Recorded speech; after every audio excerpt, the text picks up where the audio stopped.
E aí, gente, segundo informática, vamos continuar aqui o nosso conteúdo, né, de sistemas operacionais. Nós não podemos parar. Antes da gente começar as aulas de prática, a gente precisa conhecer alguns assuntos teóricos ainda, como funciona o sistema de arquivos do sistema operacional, né? Para a aula não ficar muito grande, o vídeo também não ficar tão longo, né? Eu vou fazer em partes pequenas até a gente conseguir ver todo o conteúdo.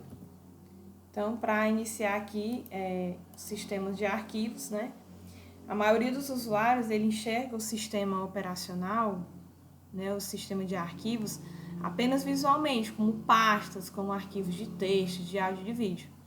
Porém, é muito mais do que isso, né? Uma parte do sistema operacional que ela é responsável por armazenar esses arquivos e para que o usuário possa acessar ele, né, através dos programas e etc. Tudo aquilo que tiver dentro do sistema operacional, né, todos os programas e arquivos que você, como usuário, tem no seu computador.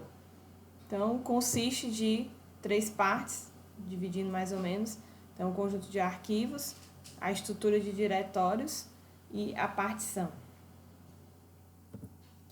O sistema de arquivos ele é um conjunto de estruturas lógicas e de rotinas. Permite ao sistema operacional controlar o acesso ao disco rígido. Então, esse sistema de arquivos ele vai ajudar com uma estrutura lógica que o usuário possa acessar os arquivos que tenha lá salvo no seu HD, né? Ou seja, no seu disco rígido. Que eu coloquei uma imagem que a gente vê aqui do sistema operacional do Windows, o sistema de arquivos, né? E os arquivos que estão dentro desse que ele controla, né? São os arquivos aqui, os files. Então, ele tem a função de fornecer ao sistema operacional uma estrutura. E nessa estrutura, a gente vai poder ler, gravar e executar os arquivos, né? Então, esse sistema é o que permite que cada arquivo ele possa ser lido por um programa, lido pelo sistema operacional, ele possa gravar, né? E ele possa executar esses arquivos.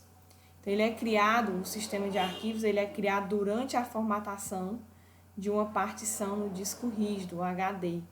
E isso é mais visível quando a gente está instalando o sistema do Linux, que a gente vai ver quando a gente começar com as nossas práticas. Então, o sistema de arquivos nada mais é do que a maneira com a qual os dados serão armazenados e manipulados no nosso disco rígido. Então, é necessário escolher o sistema de arquivos a ser usado durante a formatação e o particionamento. Nesse caso, na instalação do Linux. Cada sistema operacional ele possui sistemas de arquivos diferentes, como por exemplo o NTFS, que é do Windows, e o ext3 do Linux. O Windows ele possui um sistema de arquivos, uns 3 ou 4, mas o que está sendo utilizado atualmente é o NTFS, e a gente vai ver isso futuramente nas próximas aulas, bem explicadozinho, que é cada sistema, as propriedades deles e etc. E o Linux, eu botei aqui só um exemplo, o Linux tem vários tipos de sistemas de arquivos. E como exemplo eu botei esse ext3. Os arquivos, né? O que são os arquivos? Eles são armazenados em diferentes tipos de dispositivos físicos. Então, os arquivos a gente pode armazenar eles como antigamente em fitas magnéticas, discos magnéticos e ópticos, pendrive, cartão de memória e etc. Então, o sistema operacional ele vai abstrair as propriedades físicas do dispositivo e definir uma unidade de armazenamento lógico, que é o que a gente chama de arquivo. Então, o sistema operacional ele vai associar cada arquivo a um dispositivo físico. A nomeação de arquivos, né? Nomeação, já diz, é uma forma, é um meio de nomear esses arquivos que estão presentes dentro desse sistema. Então, esses são os meios de armazenar essas informações no disco para depois eu possa ler e encontrar ela, né? Então, é feito de uma forma que isole o usuário dos detalhes, né? O usuário não tem os detalhes de como essa nomeação é feita, né? Ele só vai poder depois utilizá-la. Então, o usuário não tem acesso de como ela é feita, a informação, e nem como ela é armazenada e como os discos funcionam na verdade. Então, quando o processo cria um arquivo, ele dá um nome a esse arquivo. Lembra da nossa aula de processos, né? Cada programa ele gera um ou mais processos. E esses processos a gente viu que eles eram armazenados em tabelas, com endereços, etc. E nesses endereços, o próprio sistema de arquivos, junto com o sistema operacional, ele vai dar um nome a esse arquivo. Quando o processo termina, o arquivo continua existindo. Então, outros processos podem ter acesso a ele simplesmente buscando pelo seu nome, né? O nome que foi criado. Então, nessa nomeação de arquivos existem umas regras, né? Que varia de sistema para sistema. Mas todos eles permitem cadeias de caracteres, que são as strings, né? De 1 até 8 letras, com nomes válidos de arquivos. Por exemplo, Andréia, com letra minúscula, Leandro, com L maiúsculo, e Regina, tudo minúsculo. São nomes possíveis de dar a arquivos, né? Pastas e etc. Frequentemente, dígitos e caracteres especiais são permitidos, por exemplo, 2 ou urgente com um ponto de exclamação. Muitos sistemas permitem arquivos com nomes de tamanho de até 255 caracteres, né? Dão bastante meios para nomear os arquivos. Alguns sistemas distinguem letras maiúsculas de minúsculas e outros não. Por exemplo, no Unix, que é a base do Linux, nós podemos ter 3 arquivos distintos. Maria, tudo minúsculo, Maria com M maiúsculo, inicial, e Maria todo em maiúsculo, em caixa alta. Então, ele vai tornar distintos esses arquivos pela maneira que ele é escrito. No MS-DOS, que é a base do Windows, todos esses nomes se referem ao mesmo arquivo. Muitos sistemas permitem nomes de arquivos com 2 partes separadas por um ponto, como, por exemplo, prog.java, ou que o .java é a chamada extensão, que a gente conhece que são as extensões dos arquivos, né? Como exercício.html, né? Exercício 01.js, que é o JavaScript, e assim por diante. No Unix, o tamanho da extensão, se ela houver, fica a critério do usuário e um arquivo pode ter até mesmo 2 ou mais extensões, como por exemplo, home, page.html.zip. É muito comum no Linux a gente encontrar arquivos com mais de uma extensão, principalmente quando a gente vai baixar arquivos para serem instalados pelo terminal. No MS-DOS, os nomes dos arquivos eles têm de 1 a 8 caracteres e mais uma extensão opcional, que pode ter até 3 caracteres. Por exemplo, index.html, atividade.odt, né? ODT ele tem 3 caracteres a extensão. Aqui a gente vê aqui algumas extensões de alguns tipos de arquivos. JPEG de imagens, XLS de planilhas, DOC, que é uma extensão de arquivos de documento do Word, o ZIP e o RAR, eles são extensões de programas que compactam arquivos, né? O PNG é de imagem, né? Imagem transparente. EPS é um arquivo para edição de fotos e imagens que são utilizados geralmente no Photoshop, no CorelDRAW e esses programas que trabalham com imagens, né? O GIF, o GIF também é uma imagem de animação, o WAV, o HTML a gente já conhece, o MOVE é um arquivo de vídeo, o PDF também é um arquivo de texto, o AVI de vídeo e MP3 de música. E aqui algumas extensões de arquivos mais comuns que a gente utiliza, né? Então, coloquei aqui 2 tabelas com extensões de arquivos do Word e do Office, do BR Office, né? Que é o LibreOffice atualmente. Então, textos são docx, docm, doctx, docm, planilha XLS, X, apresentações do PowerPoint, PPTX, contatos do Outlook, que é um programa que gerencia e-mails, né, ICS, IVC, PST, e outros ferramentas, banco de dados também do Windows é o ACCB.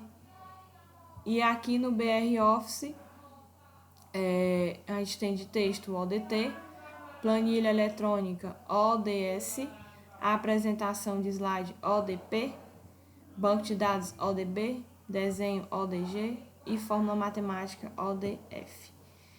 E aqui a gente já entra na parte da estrutura dos diretórios, né? Começando pelo sistema operacional Windows. Sabemos que o Windows ele é instalado no disco local C. É uma nomenclatura que é adotada pelo próprio sistema operacional e ele escolhe um nome C, né? Então, sempre o sistema operacional vai ficar armazenado no disco local C. Lembrando que na formatação a gente pode também criar partições, que é o que a gente vai aprender nas próximas aulas. Então, a gente tem aqui o sistema de arquivos e programas, que a gente vai encontrar os programas pertencentes ao Office, outros programas que a gente instalar na nossa máquina, como o Firefox, o Avast. E aí a gente tem a outra parte, né, que segue dirigindo para o usuário, né, documentos, imagens, vídeos, músicas e o desktop. E aqui é a estrutura da parte que está de drive, né, unidade D, que é uma unidade extra que foi criada, CD e DVD e os leitores USB. E eu coloquei aqui uma observaçãozinha, né? A gente lembrar que o software ele vai depender da arquitetura do sistema operacional.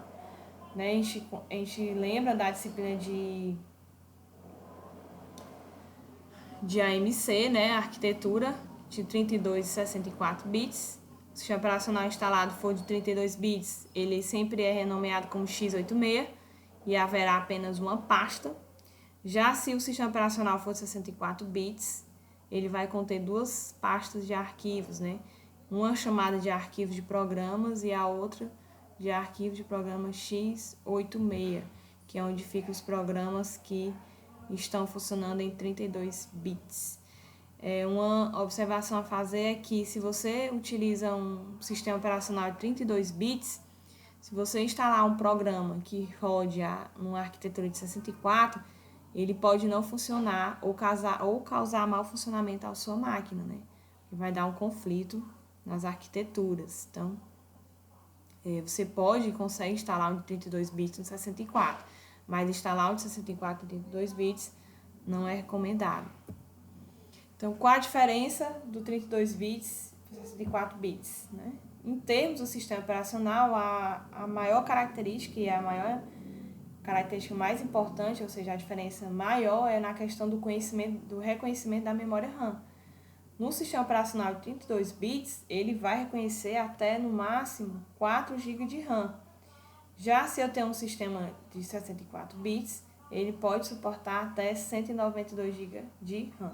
Lembrando que não basta apenas o sistema 64 bits. O meu processador ele também tem que suportar até 192 GB no caso, né? Mas vai depender de cada computador. Se você for aumentar a memória RAM do seu computador, você vai olhar a primeira arquitetura dele, o sistema, e depois vai ver até quanto de memória o seu processador consegue suportar. E a estrutura de diretório do Linux, né, no sistema do Windows, ele existe, chamamos de unidade C ou D. Já no Linux, tudo está relacionado ao diretório raiz, ou essa barrinha aqui, né, a barrinha que identifica que o diretório é o diretório raiz. A partir desse diretório e outros, né, se fazem necessário para o melhor gerenciamento do sistema. Então, no Linux, a gente vai trabalhar bastante com os diretórios, né, e com essa questão de partição na hora da instalação. Aqui uma imagenzinha simbolizando mais ou menos a estrutura desses diretórios que estão no Linux, né? Sempre o central aqui começando no root, que é a raiz, ó, que é também identificado por essa barrinha. E aqui vão tendo as outras pastas, né? Binário, boot, dev, etc. A home, que é uma pasta que a gente utiliza bastante quando vocês estão salvando um arquivo lá nos computadores do laboratório, vocês salvam tudo nessa pasta home, que é a do usuário. lib, apt, root, que é o principal, temporário, usuário e outros programas que vão ser instalados na máquina. Coloquei aqui uma descrição, né, de cada uma dessas partes do diretório do Linux, né? Aqui mais a gente tem que observar o home, que é o diretório local dos usuários, onde vai ficar salvo seus arquivos pessoais e etc. O outro bastante é o root, né? Vejam que todos eles estão antecedidos pela barrinha, né? O root é o diretório local do usuário, é o superusuário. Só quem tem a permissão do root pode instalar ou remover algum software, né, do sistema operacional. E o var, que é o que vocês vão utilizar bastante quando a gente estiver trabalhando na disciplina de programação web com PHP para acessar o servidor local. A gente vai ter que percorrer um caminhozinho aí e essa pastinha var vai ser amiga de vocês durante as aulas de PHP e no restante das disciplinas. Então, na próxima aula, pessoal, a gente vai ver os diferentes tipos de sistemas de arquivos e o processo de particionamento. Então, até a próxima aula, se Deus quiser.